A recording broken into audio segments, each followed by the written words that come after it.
Well, if you're a Led Zeppelin fan, you probably already know everything I'm going to talk about in this video, but I think you'll have fun watching it anyway. And if you're not a Led Zeppelin fan, I don't know what your problem is, but I guarantee you know several people in your life who are.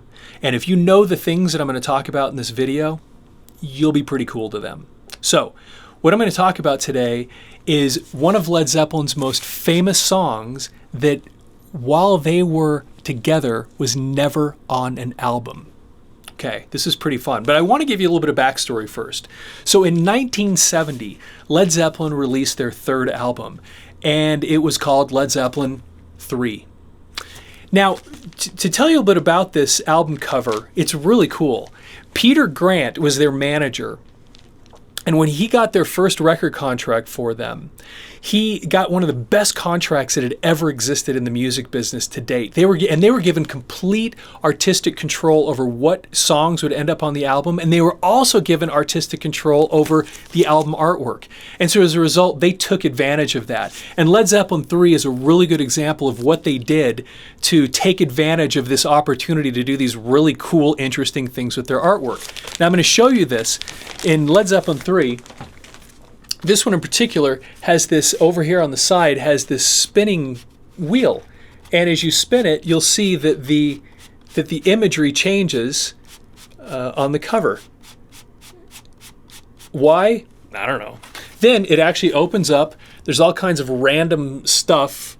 Some of the things related to Zeppelins and flying and just a bunch of random things. Once again, I don't know if there's any meaning to it. And from what I understand, Jimmy Page wasn't 100% happy with how it turned out. But still, they did all this crazy stuff. And then on the back, probably my favorite Led Zeppelin photo, right there where you have Jimmy Page, John Paul Jones, Robert Plant, and John Bonham. I love that photograph. I think that is so cool. Anyway, I also have another copy of this that I want to show you while I'm at it. This is a Chinese bootleg of Led Zeppelin 3. And you'll see that it's not even in cardboard. And what's really cool about this is down at the bottom it actually says Led Zeppelin 4, even though it's 3.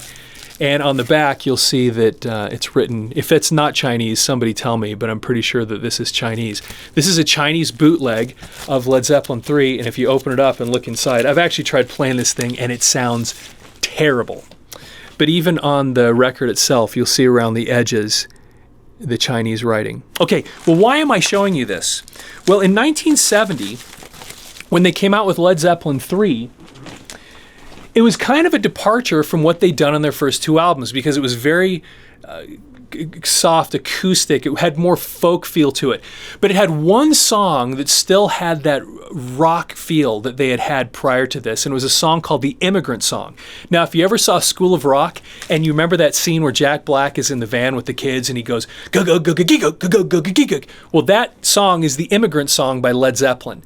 And it's this really powerful, very short, but awesome song.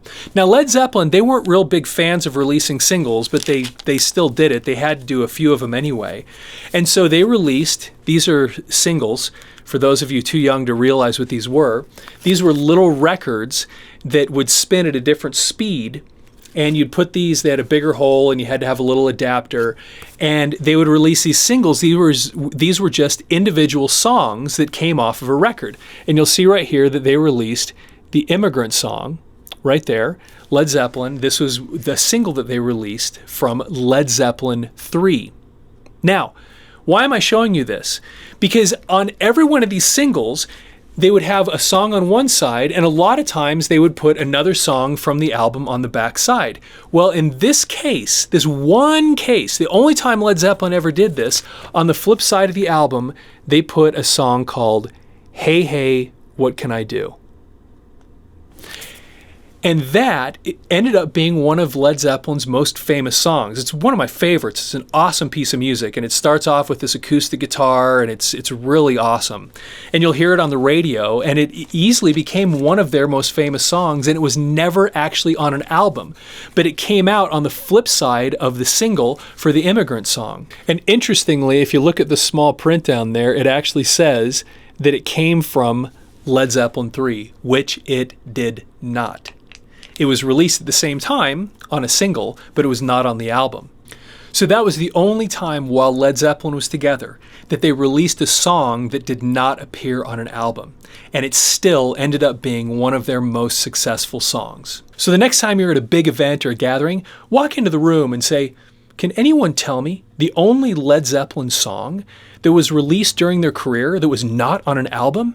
And people will look at you in astonishment and say, "Why no, Kathy, tell us about it." And you will be the life of the party.